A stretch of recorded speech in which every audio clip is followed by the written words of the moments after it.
So I'm living in the Twilight Zone. I'm in Europe, and everyone here is talking about the virus and the quarantine measures, and people are trying to figure out, should we release some of the restrictions? Is it too early? No. Let's keep people locked in their homes for a little bit more. Let's keep businesses shut down just a tiny bit more. But because of the nature of my job, I have to read the American press, and every single news outlet doesn't talk about the virus. It's like it never existed. In fact, I know on several forums, if you bring it up, you are considered racist. So, due to the nature of my job, where I just read the American press and I live in Romania, there is this really weird disconnect in my brain. It's like you talk with the Romanian and it's like, oh, yes, you have to treat the virus like it's the worst plague on earth. And then you talk with an American, it's like, oh, yes, you have to pretend the virus doesn't exist or else you get called a racist. I didn't want to bring politics onto this channel, to be honest. I genuinely don't. Like, I wanted to make a channel where I just talk about video games and I relax and I want unwind. But there's no news about video games anymore. None whatsoever. I think, like, the only news about video games right now is that Street Fighter V is getting a new season with 5 new characters. But that's it. That is it. You look at the gaming press, they only talk about politics. It's quite sad, really. Video games for me were always an escape mechanism. You used to go to the hospital, save people's lives. You get to see some really nasty things at the hospital as well.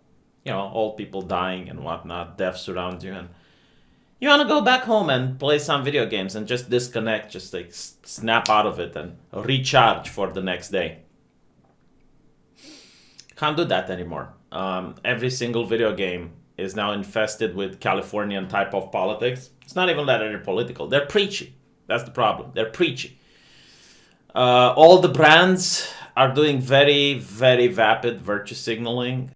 And literally no one believes them. Like, no one looks at this and say, oh yes, it's the brands that decided to grow a conscience or something like that. No, it's a PR campaign.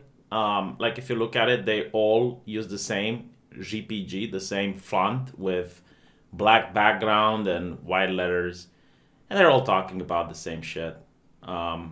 It's pathetic, really. It is, because I know people who work at certain companies. I know people that work at some of these brands, and they tell me they have to write this. I mean, not necessarily directly. It's not like their boss is coming down and telling them, you got to write something. No, it's more to do with the fact that you kind of get it, that if you don't write it, you might get fired from the company. And these companies, it's not like they actually will donate money, to rebuild businesses or something like that.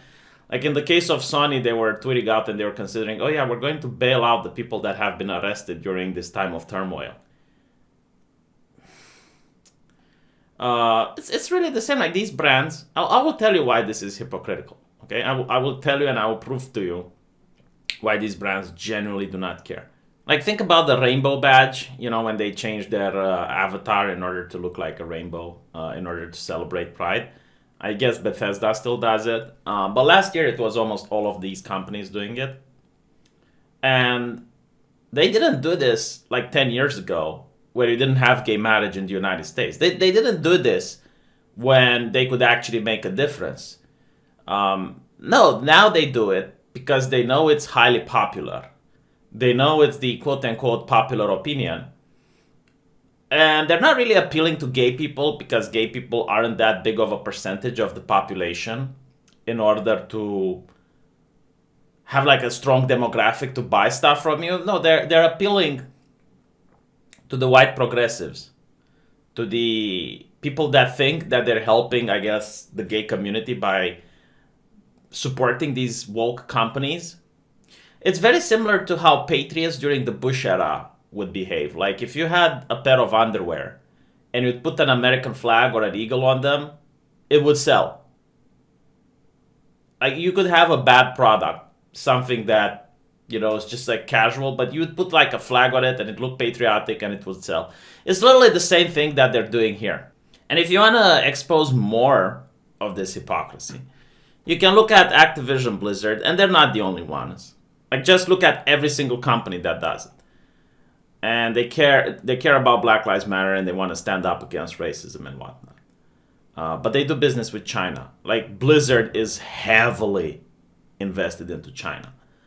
And if you look at China, like, you get these viral videos that are saying, we've been informed that from now on, black people are not allowed to enter the restaurant for the sake of your health. Conscientiously notify the police for medical reasons, blah, blah, blah, blah, blah. Like, China is very, very racist against black people. And the movies that star black people in them don't do well in China. This is why Disney changed one of their posters in order to minimize Finn and make it look like the movie doesn't really have black people. And it's disgusting what these corporations do. Like, I don't mind if a company wants to do business in China, okay? If a company wants to make money and profit, like, that's fine to me. I'm not that type of a conscientious consumer. But I do mind when a company is being hypocritical. Like, when they claim they care about gay people, or they claim they care about racism, and they do business in China. You need to understand, like, China, a lot of Westerners don't get this, okay? When you have a company in America, the company sells a product, and they can criticize the government, they can disagree with the government, they can even disagree with the president of the United States. And the American government doesn't have that much control over companies. I mean, they can have, like, some regulations where they can tell what a company is not allowed to do. For example, like, Coca-Cola can't dump water in a river, but that's, like, pretty much it. In China, it's not that. Like, in China, the government literally owns the company. They do it a little bit insidious, though, so that you don't realize it. The way it works is that if you have a company in China, the government allows you to do pretty much whatever you want with the same regulations that exist in the United States. But at any time, for any reason, the government can intervene. And if it intervenes, it can demand that you give information from your customers, you can raise your prices or hire certain people that the government wants you to hire. Like, it actually has all the control, but it chooses when it wants to use it or not. So if you work in China, you're literally under the influence of the Chinese Communist Party.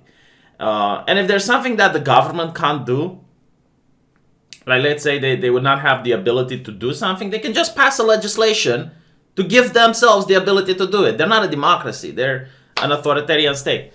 And this is, like, when I see Active Blizzard saying that they care about black people. It's like, get the fuck out.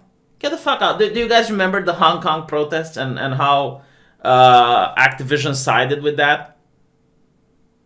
And it's not just that. Like, we get Sony, which is a Japanese corporation. And all of a sudden, people are wondering, like, why do they get so woke? And the reason is that they moved to America, and a lot of activists and social justice activists infiltrated the company and became the middle management, and that is why. And CD Projekt Red, same thing. Like, CD Projekt Red, the more a company grows, the more infested it is with these social justice activists. The problem with this is not necessarily the politics. Like, first of all, I despise it when a company tries to lecture me. Like, who are you to lecture me? I even if it's something that I 100% agree with, like, even if a company would be 100% with my ideology, it's just not your place to try to lecture me about anything. You're a company, you make a product, and I hope it's a good product, so I buy it. Okay, that's it. But the problem when a company has an ideology is that sometimes you get talent, like a really talented person working at your company, and you have to fire them because they don't have the correct mindset. Like, maybe the guy is the best coder in the world. Maybe the guy is the best. And in some cases, it actually happened. There was a Nobel Prize winner in the United States, which was accused of making a sexist joke at a dinner table. And because of that, he was fired. So now he is working in Japan. Like, America, literally, because of this cancerous ideology, renounced one of the most brilliant minds on earth regarding that subject because he made a sexist joke. And it's not like the guy is on the streets now. No, the guy is working somewhere else. this is why this ideology is destroying corporations, destroying wherever it goes, because it cannot work with people who do not think the same. And this is not about, like Black Lives or whatever. Like this is just the current thing. This is just the current bandwagon, because in 1 year it's going to be something completely different. Like if you don't agree on just any issue that the progressives want you to agree, you're not part of the hive mind. They will either make your life insufferable until you quit the company, or they will just outright fire you. And there is something else that's like really creepy about all these social justice activists. Like whenever they talk a lot about compassion, and they talk about like getting people together and becoming equals or whatnot, and taking down hierarchies. But when you look at how they run companies, they are some of the most evil capitalists that I have ever seen in my entire life. Like, they focus so much on profits that it just takes away from the actual product. Like, these people, when they invest a company, they start churning out DLC nonstop. They start churning out loot boxes. They start churning out like all these microtransactions to make sure that the customer just turns into this little pay piggy and just coughs up cash more and more and more. Like they think out ways on how to psychologically manipulate the player in order to become addicted to the game and just churn out more and more and more cash. It is so disgusting, and it's just mind-boggling. Like, how can someone be so progressive on cultural issues, but at the same time be so right-wing to the point where they make Andrew Ryan look bad? Like, seriously, just look at it. Every single time, like, these people are some of the corporate monsters that you hear about in horror movies, and they're all progressive. They're all into social justice. They're all, some of the most progressive people on earth. I'm a little bit depressed today because I just, want to talk about video games. It's why I made this channel, to unwind, to relax, and just talk a little bit about some gaming, but there is no gaming news right now. Let me know what you think, and I'll see you guys in the comment section.